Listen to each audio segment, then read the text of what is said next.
તમને એક આંબાનું ઉદાહરણ દઈ દઉં. ગોટીએ ને એ વાવીએ ને સિઝન થયેલી હશે તો એને થોડાક સમય પછી પાણી દઈએ તો એમાંથી એક બે ડાળીઓ નીકળે, બે પાંદડા નીકળે ને પછી મોટું થવા માંડે એટલે એ ગોટીમાંથી આંબો થાય કે ન થાય? આ પ્રક્રિયા. હલો, આંબો વાવવો હોય તો ગોટી ખપે. જો કલમવાળી વસ્તુ અલગ છે, કલમ કરો તો મૂળ આંબો તો ખપે જ. એટલે મૂળ આંબો ખપે તો ગોટીમાંથી જ થયેલો હોય. હવે આ ગોટી તમે વાવી, પાણી દીધું, 15-20 દિવસે નાનો થયો, મોટો થયો, 12 મહિના થઈ ગયા, 2 વર્ષ થઈ ગયા, મોટો થઈ ગયો, 4 વર્ષ થઈ ગયા, એના જ મોટો થયો, મંડ્યા ફૂલ આવવા માંડ્યા, મોર આવવા માંડ્યા. હવે તમને મનમાં એમ આવ્યો કે આ આખી વાડીમાં આ આંબો જોરદાર છે, આપણે બીજે ઠેકાણે વાવવું હોય, આપણે જે ગોટી વાવી હતી હાલો એ ગોટી કાઢીને બીજે વાવીએ. હાલો, ગોટી ગોતવા જશો તો ગોટી જડશે ખરી? હાલો, ખેડૂતો એને ખબર પડે, તમે ખેડૂતના દીકરા દીકરી હો ને, 4 વર્ષ પછી એ આંબામાં જે આંબો થયો તો ગોટીમાંથી એ ગોટી મળે કે નહીં? હા કે ના? ન મળે ને. પહેલાં તો આપણે નક્કી કર્યું હતું કે ગોટી વાવી હતી તે આંબો થયો તો. જો હવે સમજવા જેવું હોય, ગોટીથી આંબો થયો તો એ તો નક્કી છે, પણ મોટો થઈ ગયા પછી એ ગોટી મળતી નથી. કારણ કે આંબાના થડમાં આડો, પાંદડામાં આડો, ડાળીને આડો, મોરને આડો, નાના નાના ટીયાને અડો, મોટી થાય, કેસર થાય, પીળી થાય, સુગંધ આવવા માંડે, કાપીને ખાઓ, માથે શું નીકળે? તો એ માય હતી એ ગોટી નીકળી કે બીજી ગોટી હે? હલો, બીજી ગોટી હે, એ આંબામાંથી થયેલી ગોટી હે. પણ આ આંબામાં ગોટી ક્યાં ક્યાં? તો કે જ્યાં આડો ત્યાં એ ગોટી છે, આંબો નથી. સમજાય રહ્યું? ગોટી પોતે આંબો થઈ ગઈ. તમે જ્યાં આંબાને અડો એ ગોટી છે, પણ રૂપ નામ એનો બદલી ગયું. એટલે નામ રૂપ જગત કહેવાયા.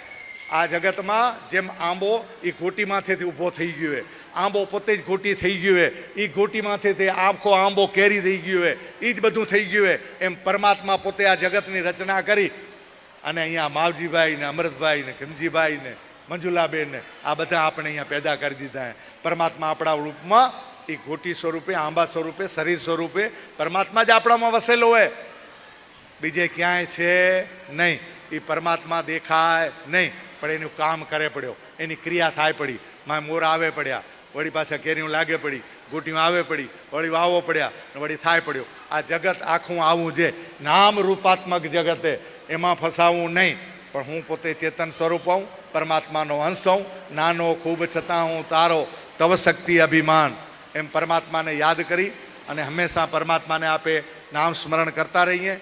આવો એક મોકો આપ્યો મહિલા મંડળે, જેટલા બી ધન્યવાદ આપીએ એટલા ઓછા છે. અને તમે જે પણ ભેળા બેસી અને અમને સહન કરવાનો ને તમે જે સહન કર્યા એ બદલ અમે તમારી પાસે કદાચ કોઈ ભૂલ થયો તો ક્ષમા માગીએ. અને પરમાત્મા સતત આપણને મળતા રહે અને આપણે શાસ્ત્રના આધારે આવા વેદોક્ત રીતે આપણે સમજી શકીએ એવી ભાષામાં સતત સત્સંગ આપણા ચાલુ રહે. સુરેશ બાપુ જેવા સંતો, શાંતિદાસ જેવા સંતો મળતા રહે અને જે એને એક ભૂમિકા ભજવીએ એની આપણે અહીંથી એમને એક શુભેચ્છા આપીએ. અને ત્યાં સંદેશો આપણા સુરેશ બાપુ ત્યાં આપે કે શાંતિદાસજી તમને 1008 મહામંડલેશ્વર બનાવ્યા, એનો અમે બધાએ ખૂબ તાળીઓથી વધાવીને આનંદ વ્યક્ત કર્યો. તમે સમાજ માટે સતત સારા પ્રયત્ન કરતા રહો, સદગુણો વિકસાવતા રહ્યો અને સમગ્ર સમાજમાં આ જેમ હમણાં સૂરજ પોતાની રોશની આપણી મોઢામાંથી આવી અને મને તમારા મોઢા દેખાતા હતા, ચહેરા દેખાતા હતા, તમારા હાવભાવ દેખાતા હતા. મને ભગવાને બંધ કરાયા તો ભગવાનની પ્રેરણા કે હવે તું એ બંધ કર. ઓમ પૂર્ણમદ પૂર્ણમિદમ પૂર્ણાત પૂર્ણમુદચ્યતે પૂર્ણસ્ય પૂર્ણમાદાય પૂર્ણમેવાવશિષ્યતે. ઓમ શાંતિ શાંતિ શાંતિ. હરિ ઓમ શ્રી ગુરુભ્યો નમઃ. હરિ ઓમ. ઓમ તત્સત.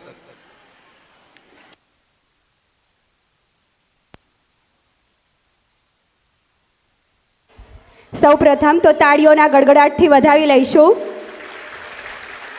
જીવન મુક્તિ તેમજ આધ્યાત્મિક રસપાન કરાવ્યું તે બદલ ખરેખર સ્વામીજીનો તેમજ આપણા બાપુશ્રીનો જેટલો પણ આભાર વ્યક્ત કરીએ તેટલો ઓછો છે. જિંદગી ભલે એક જ દિવસની હોય, જિંદગી ભલે એક જ દિવસની હોય અથવા તો 4 દિવસની હોય, અથવા તો 4 દિવસની હોય. તેને એવી રીતે જીવો કે જિંદગી તમને નથી મળી, જિંદગીને તમે મળ્યા છો. આપણા સર્વેનું જીવન પણ સુખકારી અને મંગલકારી રહે, તેમજ આજની આ ધર્મસભાનું જે સુંદર મજાનું શ્રવણ અને ચિંતન દ્વારા આશીર્વચન આપણને પ્રાપ્ત થયા છે, આ ધર્મસભાથી આપણા સૌના જીવનમાં પણ એક સકારાત્મક અને સુખનો વળાંક આવે તેવી અભ્યર્થના. તેમજ જેમના મુખેથી શબ્દો અમૃતરૂપી વાણીથી ધર્મ બની જતા હોય અને તે ધર્મ બનેલા શબ્દો આપણી આત્મામાં ઉતરી જાય તેવી જ અભિલાષા સાથે ભગવાન શ્રી લક્ષ્મીનારાયણ તેમજ માં ઉમિયાના ચરણોમાં વંદન અને ફરી આપ સર્વેના ચરણોમાં પણ કોટી કોટી વંદન.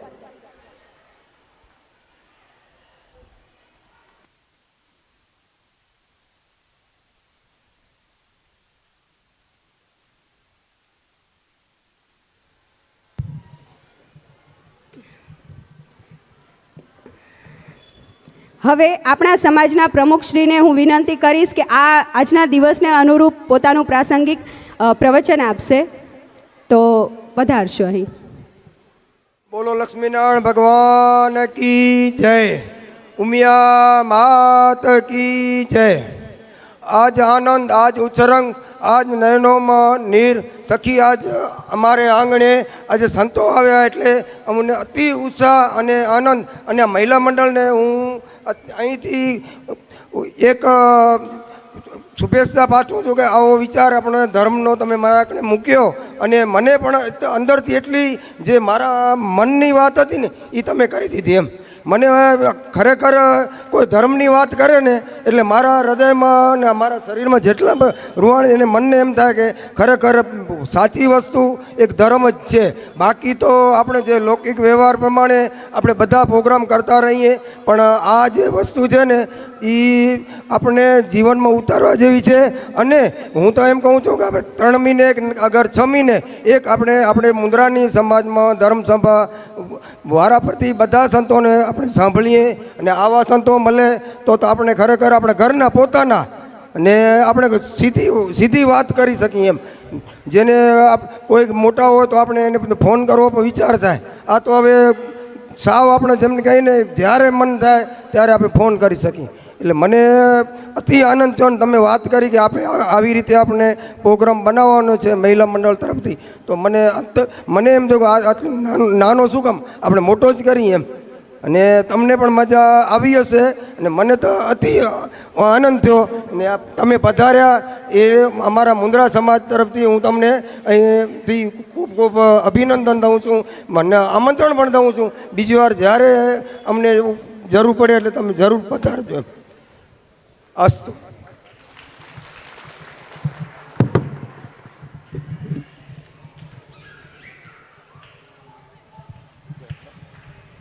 ખૂબ ખૂબ આભાર માવજી બાપા. હવે હું મુંદ્રા પાટીદાર સનાતન સમાજ યુવક મંડળના ઉપપ્રમુખ શ્રી મહેશભાઈ સેંઘાણીને વિનંતી કરીશ કે આ દિવસના ઉપલક્ષ્યમાં તમે આવીને તમારા પોતાના વિચારો અહીં રજૂ કરશો.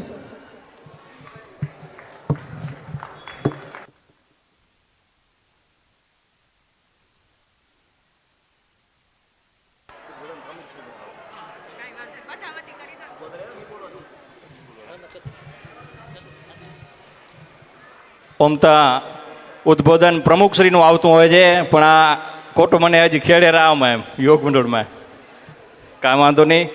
શ્રી કચકડવા પાટીદાર સનાતન મહિલા મંડળ મહિલા દિન નિમિત્તે જે આ ધર્મસભાનું આયોજન કર્યું એ બદલ હું યુવક મંડળોથી મહિલા મંડળને ખૂબ ખૂબ અભિનંદન આપું છું. અને જેમ હમણાં ગુરુજી વાત કરીને કે માતૃદેવો ભવ, પિતૃદેવો ભવ અને અતિથિ દેવો ભવ, એવી જ રીતે યુવક મંડળ પણ તમારા મહિલા મંડળના હર કાર્યક્રમમાં તન મન અને ધનથી આ ત્રણેય ઋણથી અમે તમને ખૂબ ખૂબ મહેનત આપશું. જ્યાં અમારી જરૂર પડે ત્યાં અમને હાકલ પાડજો, અમે તમારી સાથે જ ઊભા છીએ. ક્યાંય તમને કોઈ કામમાં કચાશ આવવા દીધી નથી અને આવવા દેશું નહીં, એવું અત્રેથી હું તમને યુવક મંડળોથી ખાતરી આપું છું. અસ્તુ.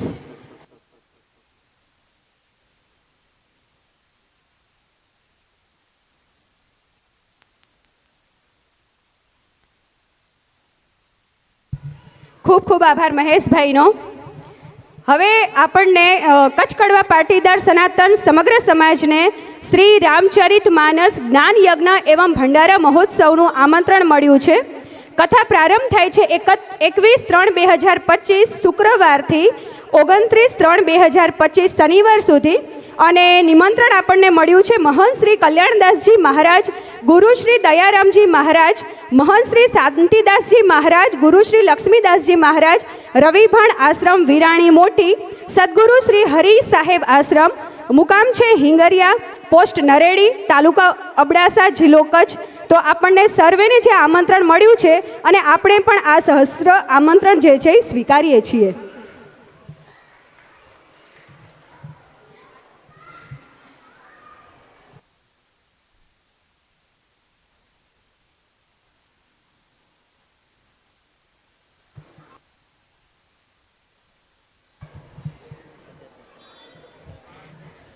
હવે આજના મહિલા દિવસે તો આપણે જેટલું કહીએ તેટલું ઓછું છે, અને આપણે અહીં જોઈ જ શકીએ છીએ કે મહિલાઓની સંખ્યા પણ ખૂબ જ સારા પ્રમાણમાં છે, જે ખરેખર આપણા માટે ગર્વની વાત છે. આપણો દિવસ ન હોય, હરેક દિવસ આપણો હોય, કારણ કે દરેક દિવસની શરૂઆત જ આપણાથી થાય છે.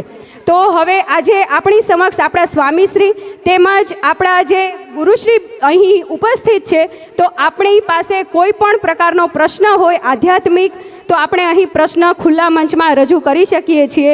તો બધા મુક્ત મનથી પોતાનો પ્રશ્ન રજૂ કરશો અને તેનું ઉત્તમ સમાધાન આપવા માટે આપણા સંતશ્રી અને ગુરુ જ્ઞાન સમાનશ્રી અહીં છે જ, તો આપણે તેમના જ્ઞાનનો હજુ પણ વિશેષ લાહવો મેળવીએ.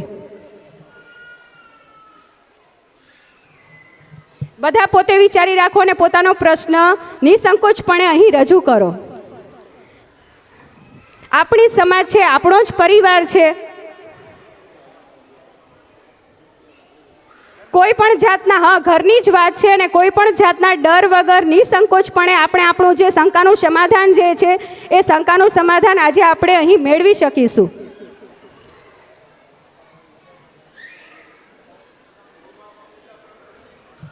હા, બોલવામાં મૂંઝાતા હોય તો જો સ્વામીજીએ કીધેલું છે કે તમે લખીને પણ વિચાર તમારા પ્રગટ કરી શકો છો, અને અમે અહીંથી આવી ત્યાં અને તમારો પ્રશ્ન જે છે અહીં પોતે અમે રજૂ કરીશું, અને તેનું સમાધાન જે છે આપણને હમણાં જ પ્રાપ્ત થશે. આજે જિંદગીનો લાહવો કહી શકીએ ને, આવી ઘડી જે છે ને અવારનવાર મળતી નથી, તો આવી ઘડીને આપણે ચૂકવી જોઈએ નહીં, અને સમયનું પણ મૂલ્ય છે, તો એને આપણે ધ્યાનમાં રાખીને પોતાનો જે પ્રશ્ન હોય એ રજૂ કરો.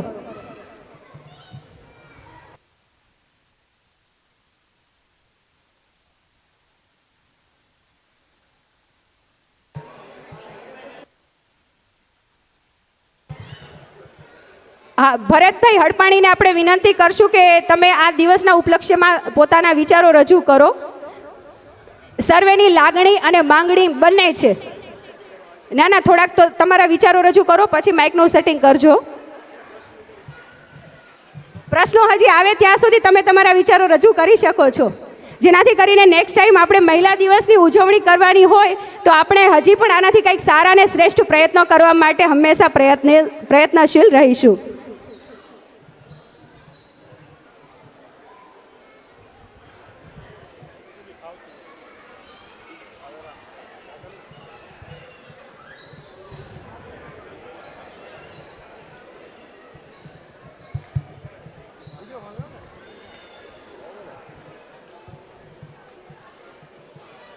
સંતગણના ચરણોમાં વંદન. જ્યારે સંતે આહવાન કર્યું છે કે આપણે કોઈ મૂંઝવતા પ્રશ્ન હોય તો આપણે જણાવીએ, ખરેખર સારી વાત છે.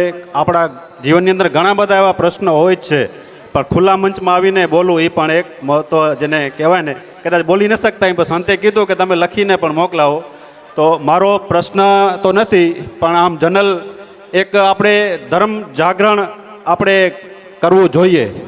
તો સંતને કહીશ કે આપણા ઘરની અંદર આપણે કોઈ પણ ધર્મ પાળતા હોઈએ, પણ એને જાગૃત કરવા માટે શું પ્રયત્ન આપણે ઘરની અંદર કરવા, તો હું એક સંતને કહીશ કે થોડુંક અમને માર્ગદર્શન આપશો.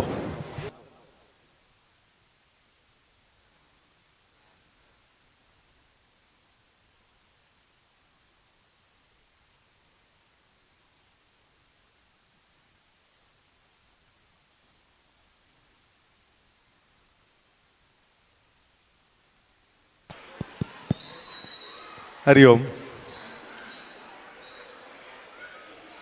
એટલે કાંઈ ન મળે તો કાંઈક પૂછી નાખવું, એટલે આ એવું નથી, પાછું એવું નથી. એમને ખૂબ વિચાર દ્વારા સમજી વિચારીને આ વાત મૂકીએ અને બધા એને લાગુ પડે રહી પાછી. આ વ્યક્તિ ઉપર નથી, આપણા દરેકને લાગુ પડે. તો હું એને શબ્દ દઉં ગ્રસ્ત આશ્રમ, ગ્રસ્ત જીવન, કે ભાઈ આપણો નિત્યક્રમ કેવો હોવો જોઈએ. આપણે પરમાત્માની સ્તુતિ કરવી છે, વંદના કરવી છે, એના વખાણ કરવા છે, એને યાદ કરવા છે, જે ભાષા વાપરો તે, કાલાવાલા કરવા છે. તો આપણી પોતાની જીવનશૈલી કેવી હોવી જોઈએ? બરાબર છે તમારો પ્રશ્ન?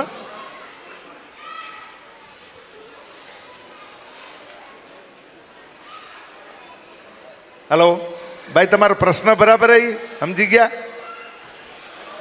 એ વળી પાછા બીજી માથાઉડમાં પડી ગયા. હા, આપણા ઋષિ મુનિઓએ જો પહેલા જ મેં કહ્યું કે ગોત્ર હે એ આપણા ઋષિ હે, અને એ ઋષિ પરંપરામાંથી આ ગોત્ર આવ્યો. ઋષિ આપણા 52 જે એટલું જ નહોતું, અસંખ્ય ઋષિઓના ઋષિયા થઈ ગયા બધા, ઘણા બધા. અને આ ઋષિઓએ જે પોતાની સમાધિ અવસ્થામાં જે ઉદ્ગાર કયા એ સામે બેઠેલા ઋષિએ લખી નાખ્યા. સમજો બહુ, આ જીવનશૈલી તરફ જવાનો પ્રયત્ન છે.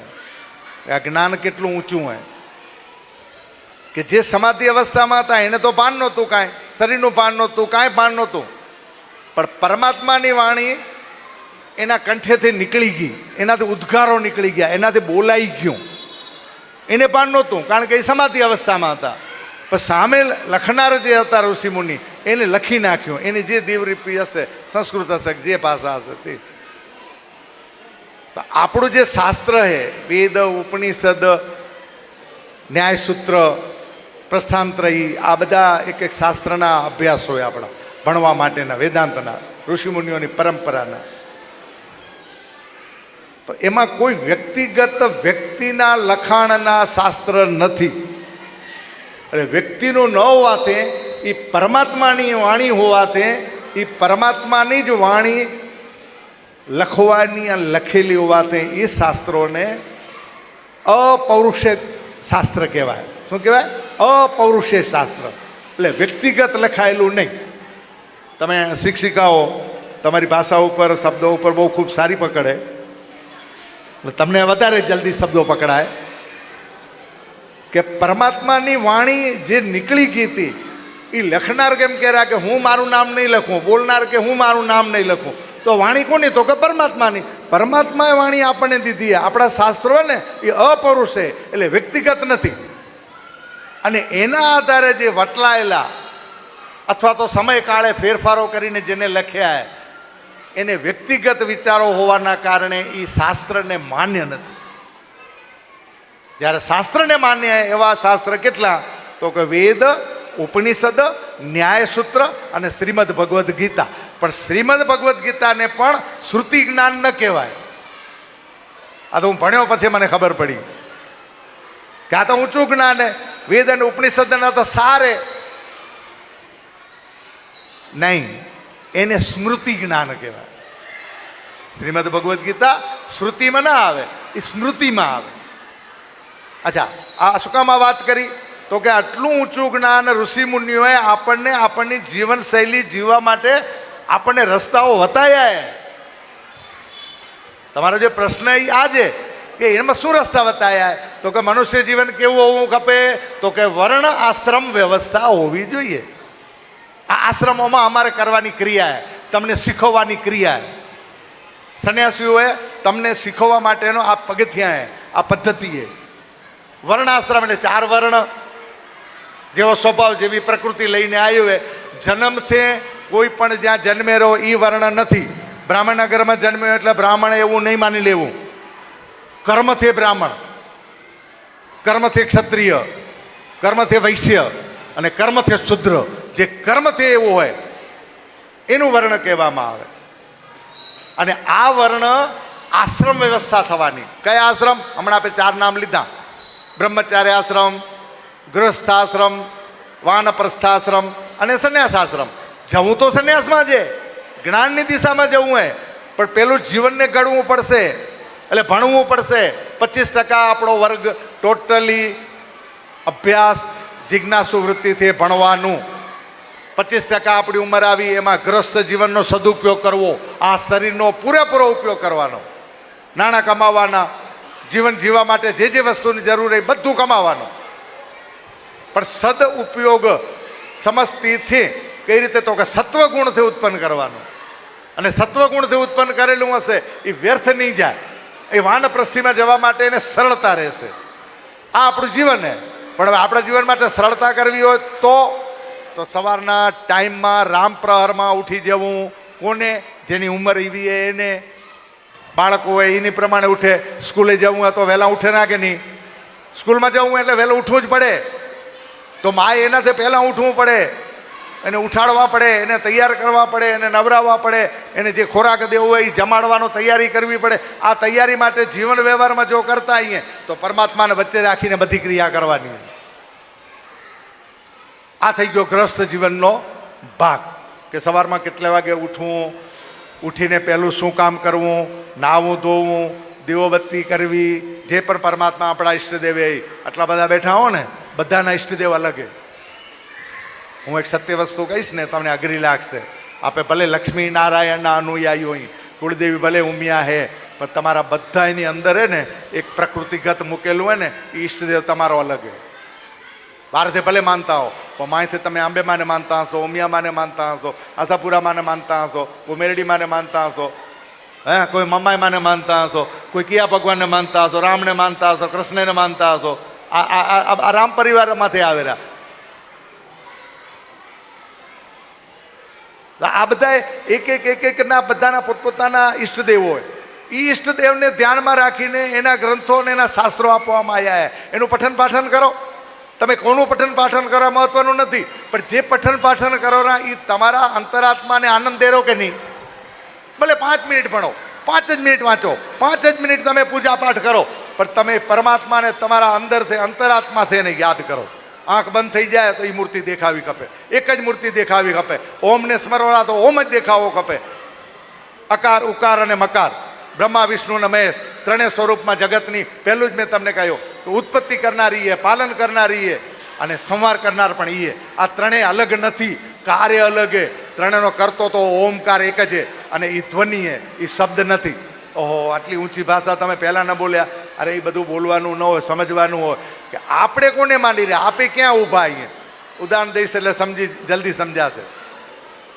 એક નાવડીમાં તમે બેસીને જાવ રહ્યા, સામેના કિનારે તમે ઉતરવાના હો, અને આ જ નાવડીમાં તમે પાણી ભરાઈ ગયું અને પડી ગયા નદીમાં, તો તમે આગળ જવું હશો તો કેમ જશો? એ જ પાણીનો સહારો લઈને જવું પડશે.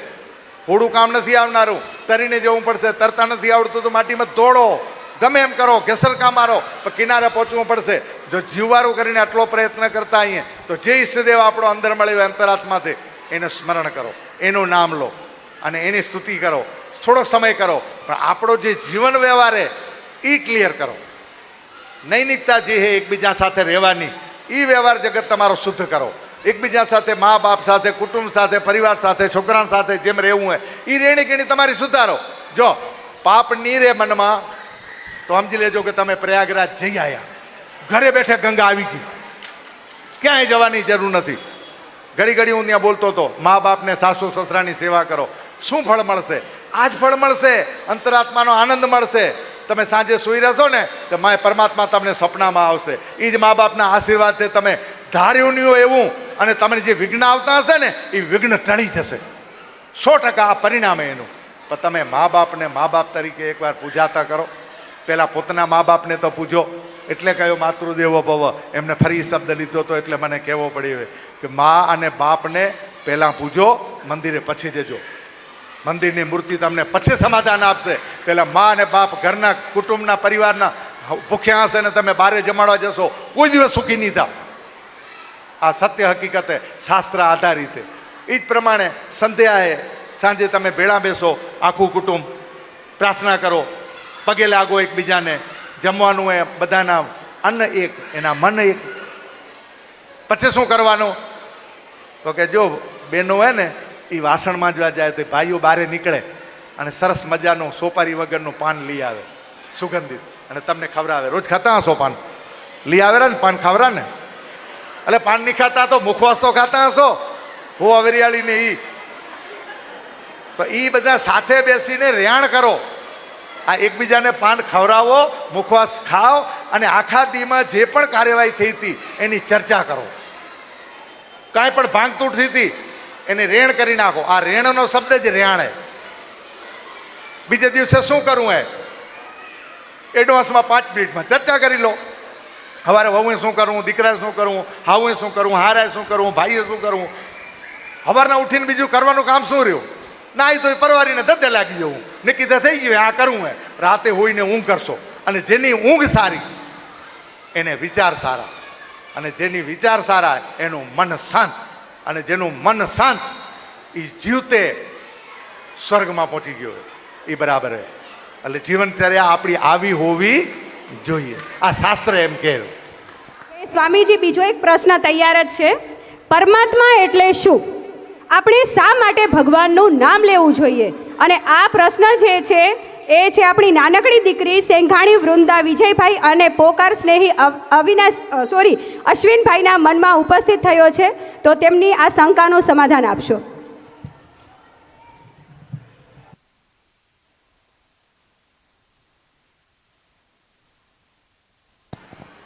હરિઓમ. આ નાનકડી બેબીનો પ્રશ્ન નથી, એની માનો પ્રશ્ન છે. અને જો બેબીને ઉદ્ભવ્યો હોય તો એની અંદર બાળપણથી બાળ સંસ્કાર આગલા ભાવના પૂર્વાર્ધના જમા હે, એટલે એને આવો વિચાર આવ્યો. હે? હા હોય. રશ્મિબેનની પ્રશ્ન તો મને ભલભલા પૂછતી હતી, અને મેં એને રાતે ટાઈમ દીધો હોય કે જેટલો ખપેલો ટાઈમ તું બેટા લેજે.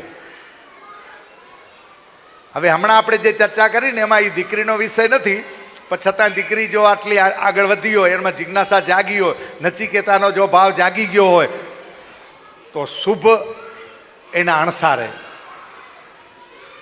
કે પરમ આત્મા અને આત્મા, હવે બે શબ્દને થોડાક છૂટા પાડો. આપણે હમણાં કહ્યું કે હું ચેતન હું જડ નથી, એટલે હું શરીર નથી, પણ હું શરીરમાં રહેલું ચેતન તત્વ છું. એટલે હું આત્મ તત્વ છું, હું પરમ તત્વ છું. તો પરમાત્મા કોઈક છે. હાલો, સમજવાનો પ્રયત્ન કરજો. હું આત્મ તત્વ છું, તો મારાથી પણ પર, તમારાથી પર, તમારાથી પર, તમારાથી પર જેટલી પણ અહીંયા વસ્તુઓ પદાર્થો નામ હે, એ બધા નામાકારથી પર એ કોઈ છે, એનું નામ હે પરમ આત્મા. પરમ એટલે કોઈ વસ્તુ પદાર્થ નામાકાર નહીં.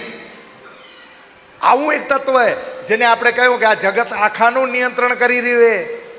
મને તમને બધાને આ જગતને આકલી રહ્યું હે, આ સૂર્યને ઈ આકલી રહ્યું હે, આ ચંદ્રને ઈ આકલી રહ્યું હે. ચંદ્રને ઉદય કરવો, અસ્ત કરવો એ હાકલનાર કોણ હે? આપણી સમાજના પ્રમુખ એમ. હલો, તો કોણ હે? આપણા વડાપ્રધાન હે? ના, જગતનો વિષય કે જગતની વ્યક્તિ નથી. કોઈક પરમ તત્વ હે કે જે આખા જગતનું નિયંત્રણ કરી રહ્યું હે. એને નામ દીધું સર્વશક્તિમાન અને સર્વજ્ઞ. બધું જાણે રહ્યો. તમારા મનમાં શું હે, તમે શું વર્તન કરો રહ્યા, શું બોલો રહ્યા, તમે મનમાં વિચાર કરો રહ્યા ને, એને ખબર પડે. આ પરમ તત્વ, આ પરમાત્મા હે. એટલે આપણે કોનું નામ લેવું ખપે? ઘરમાં કાંઈ પણ મૂંઝાઈએ તો આપણી મમ્મીને પૂછીએ, પપ્પાને પૂછીએ, કાકાને પૂછીએ, વડીલને પૂછીએ. તો આત્માનો પરમપિતા બાપો, કાકો બાપો હોય તો એ પરમાત્મા હે. એ કેને પૂછશે? એ કેને ભજશે? તો કઈ પરમાત્માને ભજશે. આત્મ ચૈતન્ય સીમિત હે, એ સીમાવાળું હોય. આટલું શરીર હે 5.5 ફૂટનું, એની અંદર રહેલો તત્વ હે. એની ક્ષમા કેટલી હે? એની પોતાની તાકાત એટલી, પૈસાની તાકાત એટલી હે, કામ કરવાની તાકાત એટલી હે, જેટલી શરીરમાં એટલી. તો એ તાકાત એને વધારાની દેશે કોણ? કોણ દેશે? તો કે જ્યાં કરીને જનરેટ થાય પાવર, ટ્રાન્સમીટર નહીં. ટ્રાન્સમીટરને પણ જે પાવર આપેલો, જ્યાં પાવર પેદા થાય, એ પાવર એ સુપર પાવર હે. અને એ પરમ તત્વ એટલે પરમાત્માને યાદ કરવા જોઈએ, એને ભક્તિ કરવી જોઈએ, કારણ કે પરમાત્મા સુધી પહોંચવા માટે આપણા પગથિયાં છે. એટલે પરમાત્માને જાણવા માટે, માણવા માટે એના જે પણ આ શાસ્ત્રોએ કહીએ એ સુસંગત જે પણ આપણે ક્રિયા કરશું એ પરમ તત્વ સુધી પહોંચવાનો, એટલે પરમ શાંતિ સુધી પહોંચવાનો. આપણે બધું જોતા હોવા છતાં, આ જગતમાં વ્યવહાર કરતા હોવા છતાં શાંતિ પ્રાપ્ત તો થશે કે જો પરમ તત્વને જાણશું તો. પરમ તત્વને જાણ્યા વગર જીવનમાં શાંતિ મળે નહીં. એટલે પરમ શાંતિ માટે પરમાત્મા અનિવાર્ય અંગ છે. એટલે આપણે પરમાત્માને પ્રાપ્ત કરવા સતત પ્રયત્નશીલ રહેવાનું. એક ઉદાહરણ દઈ દઉં છેલ્લું. તમે જીવનમાં જે પણ કરો ને, જે પણ બોલો, જે પણ વર્તન કરો, જેની સાથે બી કરો, યાદ રાખજો, હલો, યાદ રાખજો, પરમાત્મા બધું જુએ રહો ને બધું જાણે રહો. તમે મનમાં એમ નિયમિતતા કે કેને કાંઈ ખબર પડતી નથી એવું નિયમિતતા, આ બધું પરમાત્મા કરાવે રહો. એના વગર પાંદડું એ હલે નહીં. આ પહેલો વિચાર જેને આવ્યો અને આપણે બધાને ભેળા કર્યા તો એ પરમાત્માનું આયોજન હતું. આપે નિમિત્ત બન્યા, કેનેક નિમિત્ત બનાવ્યા. યાદ રાખજો, પરમાત્મા સિવાય કોઈ કરી શકે નહીં. આ પરમાત્માનું જ આયોજન છે. એટલા માટે પરમાત્માને સતત યાદ કરતા રહેવાનું. હરિઓમ. બાપુ, આજનો આપણો આ કાર્યક્રમ છે એ લાઈવ દેખાડે છે. તો લાઈવની સાથે આપણી સાથે ભુજથી પણ ઘણા બધા લોકો જોડાયેલ છે. તો સૌપ્રથમ પહેલાં જયશ્રીબેન પટેલનો ભુજથી સવાલ છે. તો તે ત્યાં બેસીને પણ આપને પ્રશ્નોત્તરી કરે છે. તો તેના બદલ આપણે એક તાળીઓનો ગડગડાટ કરી દઈએ.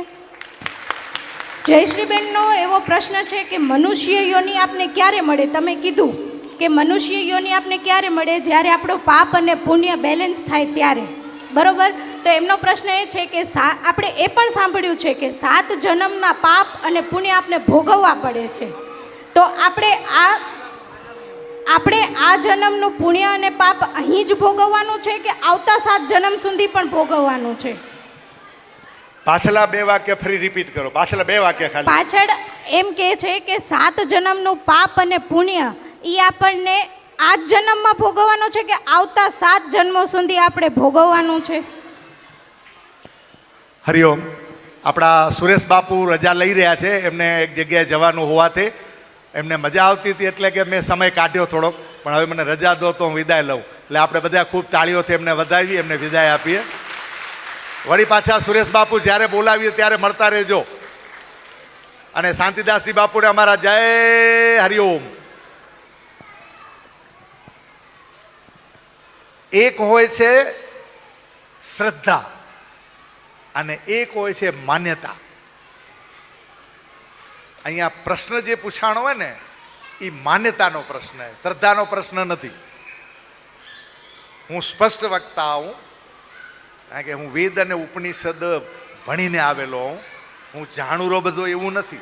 હું કાંઈ જાણતો નથી એમ સમજીને મારી ભાષા બોલું રહું. કોને કહ્યું કે 7 જન્મ હે, 1 જન્મ હે અને 7 જન્મમાં ભોગવવાનું હોય, 1 જન્મમાં ભોગવવાનું હોય, એ કયા શાસ્ત્રમાં લખ્યું હોય? તો તમને ગોતશો તો મળશે નહીં. આ માન્યતા હે. શું હે? આ માન્યતા હે, સત્યતા નથી. સત્યતા શું હે? તો કે હમણાં જે આપણે અહીંયા ભેળા થયા અહીંયા એ નક્કી હે કે સામે બેઠા અહીં, આ સત્યતા હે. હલો, બહુ સમજવાનો પ્રયત્ન કરજો. સૂક્ષ્મતા હે. સમજાઈ જશે તો આટલામાં સમજાઈ જશે, નહીં તો ગોથા ખાસો પડ્યા મેળ નહીં પડે. આપણે હમણાં સામે બેઠા અહીંયા એકબીજાના શરીર કામ કરે રહ્યા, વ્યવહાર કરી રહ્યા, પ્રશ્નોત્તરી હાલે રહી, સમજવાનો પ્રયત્ન કરી રહ્યા. પણ આમાંથી બધાને કેટલાને સમજાણું ને કેટલા ન સમજાણું આ અઘરો વિષય. કારણ કે વ્યક્તિગત પોતાની માન્યતા હે. સ્વીકારવું ન સ્વીકારવું. 4 જણા એમ કહેરા ના ના બરાબર હે, બહુ અખર વાત કરે રહ્યા. તો 4 જણા એમ કહેરા આ તો સાંભળેલું હે, આ તો ખબર હે. ના ના આને આમ પૂછો તો મૂંઝાય. ઘણા એવા પ્રશ્ન એમ કરે. શા માટે? બુદ્ધિ પોતપોતાની સ્થિતિ અને પોતાના સમય અનુસાર પ્રારબ્ધગત સંસ્કાર પ્રમાણે હાલતી હોય, મન એ પ્રમાણે એનું કામ કરતું હોય. એટલે અહીંયા એવું કાંઈ અવતાર ને 7 ને આ ને તેને એવું કાંઈ છે નહીં. મનુષ્ય અવતાર મળવો અને મનુષ્ય અવતારની પ્રાપ્તતા થવી એ આપણા ઋષિમુનિઓના શાસ્ત્ર આધારે હું તમને વાત કરી શકું. આધાર વગર હું વાત કરી શકું નહીં. મૌલિકતા આવે ત્યાં હું શાંત થઈ જાઉં, કારણ કે હું એનાથી આગળ જઈ શકું નહીં.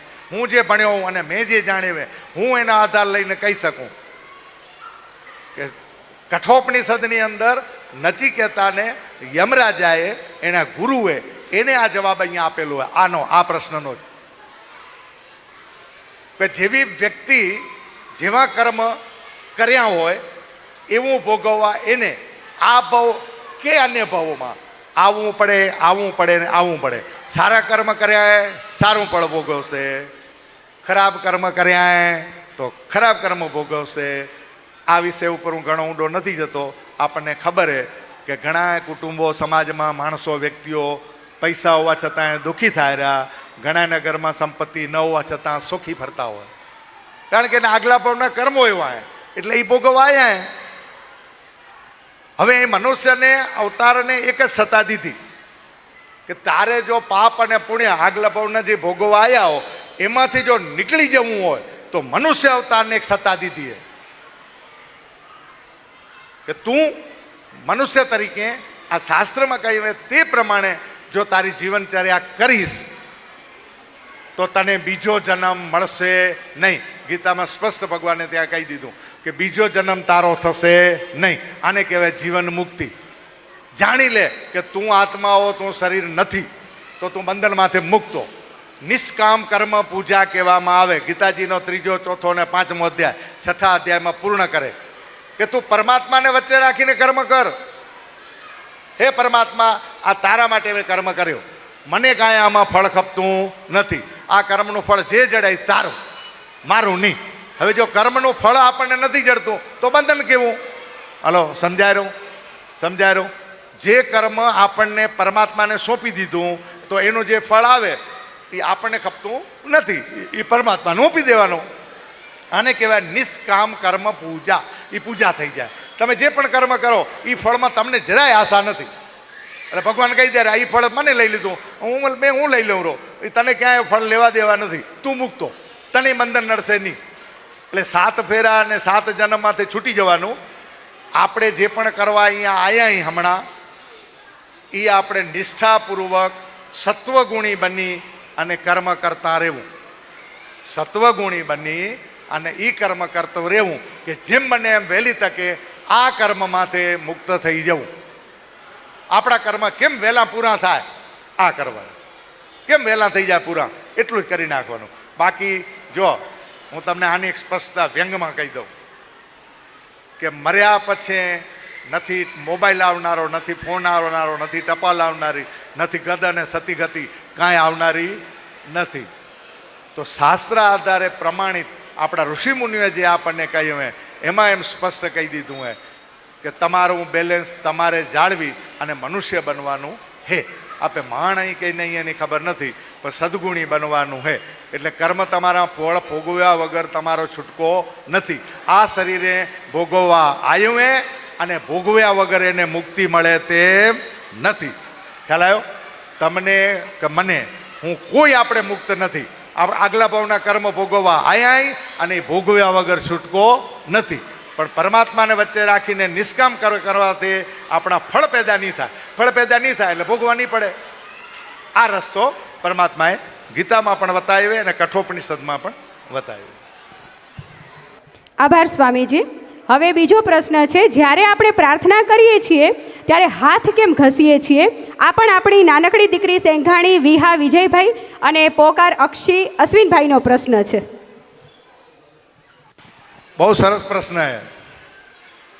હાથ જોડાઈ જવા ને એ સહજ ક્રિયા. શું ક્રિયા? સહજ ક્રિયા.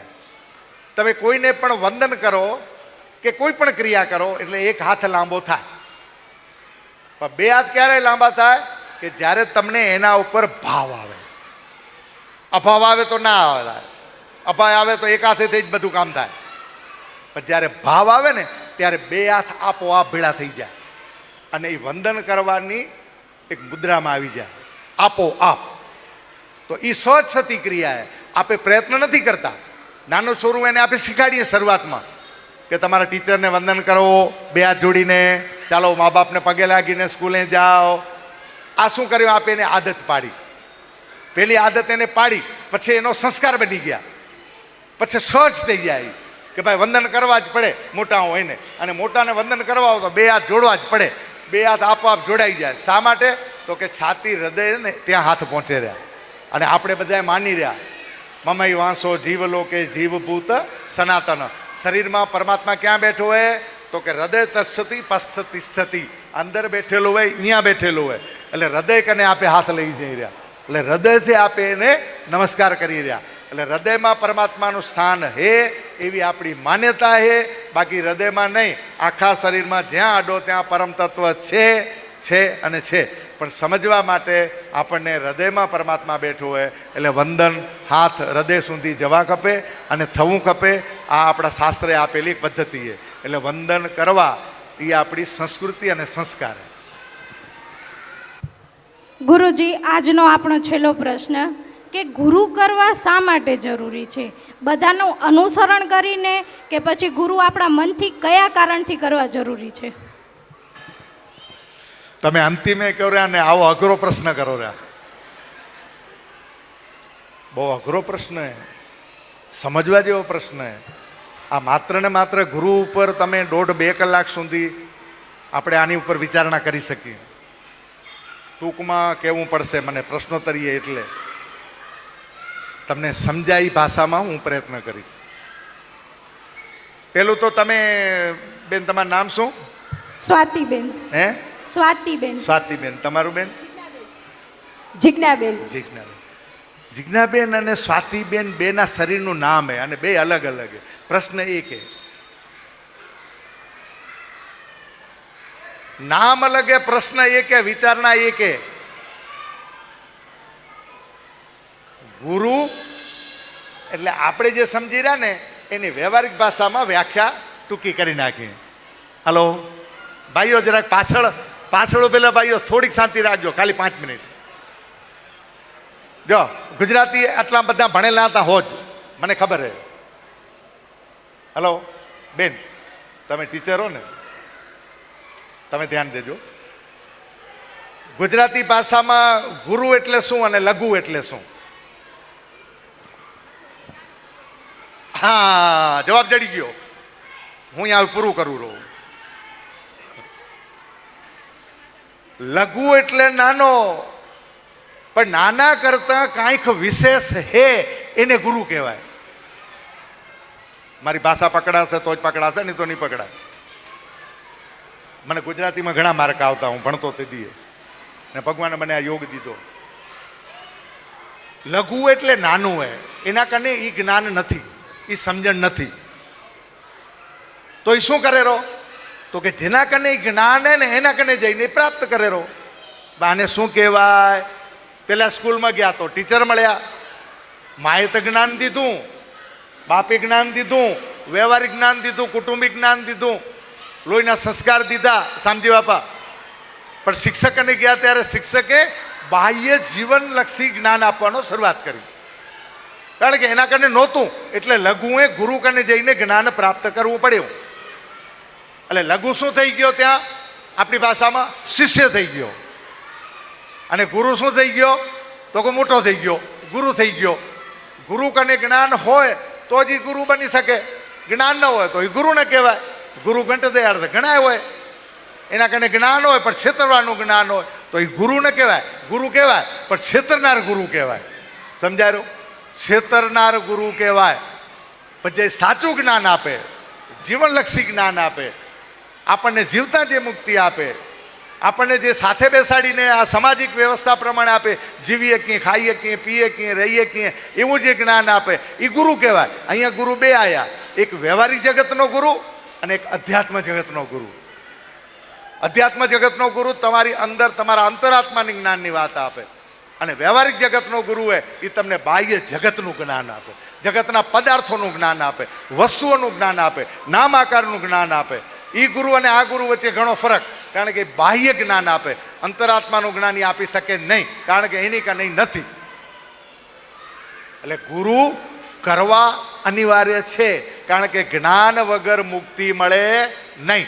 શાસ્ત્રનું નિધાન કે ગુરુ વગર જ્ઞાન મળે નહીં. જો બાહ્ય જગતનું જ્ઞાન તમને ઘણું મળશે, એન્જિનિયરનું, ડૉક્ટરનું, આ વસ્તુ લો, આ લો, આટલા રૂપિયા ખર્ચો આમ થશે, આટલું હમણાં રોકાણ કરો તો તમે આટલું કમાશો. એ જ્ઞાન ક્યાંથી મળ્યો? તો કે બહારનું જ્ઞાન મળ્યો. તો કે બહારના જ્ઞાનથી તમે જીવનલક્ષી બની શકશો, આત્મલક્ષી નહીં બનો. અને આત્મલક્ષી એ કહેવાય કે કાંઈ ન હોય ને આનંદ થઈ રહેતો હોય. સમજણ પડે મારી ભાષા? કાંઈ ન હોય અને એ આનંદમાં રહેતો હોય, હંમેશા 24 કલાક આનંદમાં રહેતો હોય, એને કોઈ પડી ન હોય આ હે કે નથી, એ કાંઈ એને ભાન ન હોય. એ આત્મજ્ઞાન કહેવાય, અંદરનું જ્ઞાન કહેવાય કે મને કાંઈ વસ્તુ પતે પડી નથી, પણ હું પ્રયત્ન કરું રહો, એ મને મળે રહો, મારો પરમાત્મા મને દે રહ્યો, અને જે દેશે એ પ્રસાદી રૂપે હું સ્વીકાર કરીશ. આ જ્ઞાન એ ગુરુ દે ને, એટલે ગુરુ અનિવાર્ય છે. એટલે ગુરુ બનાવવા જરૂરી છે, પણ કયા ગુરુ બનાવવા, કેવા ગુરુ બનાવવા? તો શાસ્ત્રએ અહીંયા સ્પષ્ટતા કરીએ કે એની અંદર 2 ગુણ હોવા જોઈએ. ત્રીજો ગુણ એમાંથી ઉત્પન્ન થાય, પ્રગટ થાય. પહેલો ગુણ એ શ્રોત્રિય, અને બીજું એ નિષ્ઠાવાન હોવો ખપે. કયા નિષ્ઠાવાન હોવો ખપે? પરમ નિષ્ઠા હોવી ખપે. અને ત્રીજું એ આ 2 જો ભેળું થાય ને તો એને કહેવાય તત્વદર્શી. એને માત્ર ને માત્ર આ સમગ્ર જગતમાં તત્વ સિવાય કાંઈ દેખાતું નથી. જે પણ દેખાડો એ બ્રહ્મનિષ્ઠ બની ગયું હોય. બધામાં એને બ્રહ્મ દેખાડ્યા. ખાય તો એ બ્રહ્મ, છબીમાં બ્રહ્મ, ચોપડીમાં છમ, કપડામાં બ્રહ્મ, જે પણ દેખાડો એમાં એમ દેખાડો કે આ તો પરમાત્મા છે, બધું પરમાત્મામય, કાંઈ અલગ મારાથી છે જ નહીં, મારામાં ઈ જ અને બારે ઈ જ. આને બ્રહ્મનિષ્ઠ કહેવાય. શ્રોત્રિય એટલે શાસ્ત્રના જ્ઞાનથી જે ભણ્યો હોય તે, એમને એમ નહીં, ચાલુ ઘોડે બેસી ગયો એ નહીં. શાસ્ત્રની જે ઉપાધિ, જે આ વેદ ઉપનિષદ જે કયા આપે, એના પ્રકરણ ગ્રંથો હોય, ઉપનિષદો હોય, વેદો હોય, એ જે ભણ્યો હોય, શ્રીમદ ભગવદ્ ગીતા તત્વાર્થી જે ભણ્યો હોય, ખાલી ભાષાકીય 2 શ્લોક આવડી ગયા એટલે બોલી નાખ્યા અને ગીતા આવડી ગઈ એવું નહીં. તત્વથી જે સમજી શકે. પરમાત્માએ કૃષ્ણએ અર્જુનને શું કહ્યું હોય? યુદ્ધ કરવા નથી પ્રેર્યો, એને જ્ઞાન આપ્યું હોય કે તું કોણ હોય સમજી લે. તું નહીં મારતો બીજા ઘણા બેઠા મારવા વાળા, સમજી જા. હજી તને કહું તું મારા સખાઓ. સર્વધર્મ પરિત્યજ્ય. શું કીધું? બધા ધર્મનો ત્યાગ કર. હું હું ફલાણો, મારું નામ આય, મારો આકાર આય, હું આટલું જાણું રહો, હું આમ કરું રહો, એ બધાનો ત્યાગ કરી નાખ. સર્વધર્મ પરિત્યજ્ય મામ એકમ શરણમ ભજ. મારા શરણે આવી જા, પરમ તત્વને શરણે આવી જા. આ ગુરુ જે લઈ જાય એ સાચો ગુરુ. અને એને કહેવાય બીજો જીવનલક્ષી. જે પહેલાં તમને કહ્યું કે પરમાત્મા જ્યારે તમને તમારા જીવનમાંથી જીવતા જીવતા જે મુક્તિ અપાવી દે, કોઈ પણ જાતના દુઃખ તમને ક્યારેય ના આવે, એને સદગુરુ કહેવાય. બાકી સદગુરુ બધા ન હોય, સદગુરુ એક હોય. ગુરુ તમે ગમે એટલા કરી શકો. બ્રહ્મા, વિષ્ણુ, મહેશ, દત્તાત્રેયનું સ્વરૂપ, એના 24 ગુરુ હતા. તમે એક ગુરુ કર્યો એટલે બીજો ગુરુ ન કરવો, એવા ભ્રમણામાંથી નીકળી જવું, માન્યતામાંથી નીકળી જવું. હમણાં સુધી એક ગુરુ કર્યો અને બીજો ગુરુ કરવો હોય તો કરજો. જ્યાંથી જ્ઞાન મળે તેને ગુરુ કરજો, કોઈ વાંધો નથી. ગુરુ ગમે એટલા કરી શકો તમે. એવો કોઈ બંધનમાં ન પડતા, કોઈ માન્યતામાં ન આવતા કે ગુરુ એક જ કરાય, પણ સદગુરુ એક જ હોય. ગુરુ તમે જ્યાંથી જ્ઞાન મળે એ તમે લેજો, અને એને ગુરુ કહેવામાં આવે. હરિઓમ. કાંઈ બીજું હોય તો બોલો. તમને તમારા સમય માટે જે યોગ્ય કરવું હોય એ નિર્ણય લેજો. મારી ચિંતા કરતા નહીં. આ શરીર કદાચ ત્યાં ખપી જાય તો મારે ત્યાં મને ચિંતા નથી.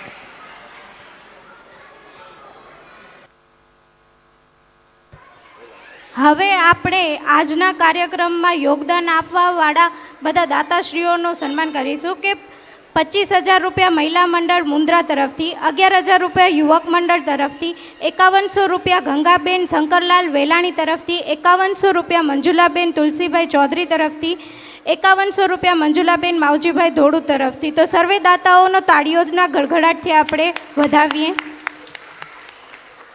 ત્યારબાદ હવે આપણે આપણા કાર્યક્રમના પૂર્ણાહુતિ તરફ જઈએ છીએ. તો કોયલને કુંજ વિના ના ચાલે, કોયલને કુંજ વિના ના ચાલે, તેમ ભમરાને ગુંજ વિના ના ચાલે. કોયલને કુંજ વિના ના ચાલે તેવી રીતે ભમરાને ગુંજ વિના ના ચાલે. તમે તો અમારા સ્નેહીજનો છો સાહેબ, તમારો આભાર કર્યા વિના અમને કેમ ચાલે? તો આપણે આભાર વિધિ કરવા માટે હું ભરતભાઈ રંગાણીને વિનંતી કરીશ કે તેઓ અહીં આવે ને આભાર વિધિ કરે.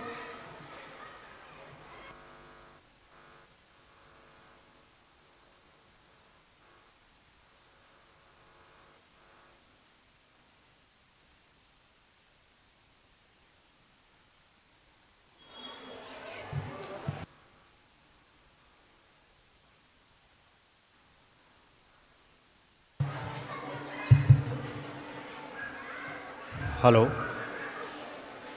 કાર્યક્રમને પૂર્ણતા તરફ આપણે આગળ વધાર્યા છીએ. તો સર્વપ્રથમ બોલો લક્ષ્મીનારાયણ ભગવાન કી, કુળદેવી શ્રી ઉમિયા માત કી, સત્ય સનાતન ધર્મ કી. આજ મહિલા દિવસ નિમિત્તે શ્રી મુન્દ્રા પાટીદાર સનાતન મહિલા મંડળ આયોજિત ધર્મસભા બહુ સરસ મજાનું આયોજન, અને જે આ વિચાર આવ્યો કે મહિલા દિવસે એક ધર્મનું કાર્ય થાય અને આપણા મનની અંદર સારા એવા વિચારો માટે આપણે માર્ગદર્શન માટે આપણે એક સંતોને બોલાવીએ અને આપણા ગ્રસ્ત જીવનમાં ખૂબ આનંદ વ્યક્ત થાય એવું આપણે માર્ગદર્શન મળે. તો આ સરસ વિચારને હું વંદન કરું છું. સાથે જે આજે નારી દિવસ છે, તો જે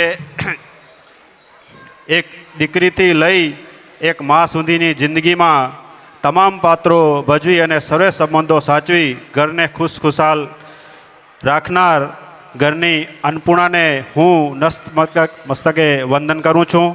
અને આજના આ મહિલા દિવસ નિમિત્તે સર્વે મહિલાઓ બહેનોને માતાઓને ખૂબ ખૂબ શુભકામના પાઠવું છું.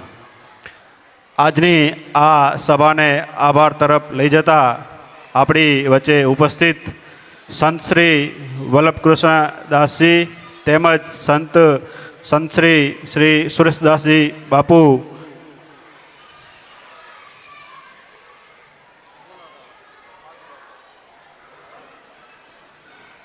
આપણી વચ્ચે ઉપસ્થિત રહ્યા અને સરસ મજાનું આપને જ્ઞાન કરાવ્યું, જીવનશૈલી કેવી રીતે જીવી એના વિશે પણ આપને માર્ગદર્શન આપ્યું, નારી શક્તિ શું છે એમના વિશે પણ આપને જ્ઞાન મળ્યું. તો આ સંતોને ખૂબ ખૂબ આભાર. આ સમાજની અંદર આ મહિલા મંડળ કાર્યક્રમની અંદર આપ પધાર્યા તો એમનો હૃદયપૂર્વક ખૂબ ખૂબ આભાર માનું છું. તેમજ આ કાર્યક્રમને જે સમાજની વચ્ચે મૂક્યો એવા આપણા સમાજની મહિલા મંડળ પાંખને પણ હું અત્રેથી ખૂબ ખૂબ આભાર વ્યક્ત કરું છું અને ધન્યવાદ પણ આપું છું. અને સાથે સમાજના પ્રમુખ મૌજીભાઈ તેમજ સમાજની કારોબારી તેમજ યુવક મંડળના પ્રમુખ હસમુખભાઈ તેમજ હરેશભાઈ આ કાર્યક્રમને સફળ બનાવવા ખૂબ પ્રયત્ન કર્યા અને સારું એવું આયોજન થયું, એમનો પણ ખૂબ ખૂબ આભાર. અને આજે આપણો કાર્યક્રમ હતો અત્રે ધર્મસભાનો, તે આપણે પૂર્ણ જાહેર કરી છીએ. અને અત્રે આપણે પ્રસાદીનું આયોજન મહિલા મંડળ દ્વારા કરવામાં આવ્યું છે. તો આપણે પ્રસાદ લઈ સર્વે અહીંયાથી છૂટા પડશું. અને સાથે એક જાહેરાત છે કે સાંજના 9 વાગે 9 થી 10 1 કલાક માટે પણ સત્સંગનું આયોજન કરવામાં આવ્યું છે. તો આપણા સંતશ્રી પણ અહીંયા રહેવાના છે. તો આપણે જમીને પણ 1 કલાક માટે સત્સંગનું આયોજન રાખેલું છે. આપને સારું એવું માર્ગદર્શન સંતશ્રી દ્વારા મળશે. તો જમીને પણ આપણે હાજરી આપશું 1 કલાક માટે ને આપણે સત્સંગ કરશું. અસ્તુ.